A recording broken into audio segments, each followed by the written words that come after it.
Once he ordered the clergymen to violate the nuns, but they all refused and resisted, led by a bishop who deeply enraged him.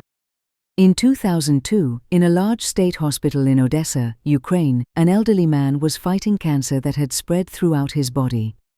The pain was excruciating and the medications could not relieve him, so he spent his days and nights sleepless and tormented. The patient awaited death as a release from his suffering, but death seemed to avoid him despite the many times he reached its edge.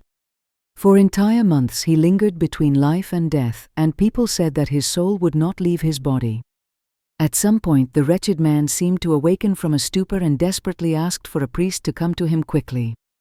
His family immediately rushed to a church and begged the parish priest to visit the dying man at the hospital without delay. The priest went immediately, and when he saw the sick man he was shocked by his condition, but he was even more shaken by what he heard him confess.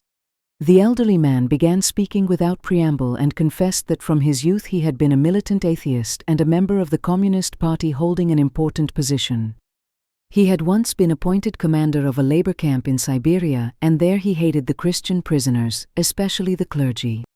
He sent them to the hardest labor, punished them and tortured them in every way he could imagine.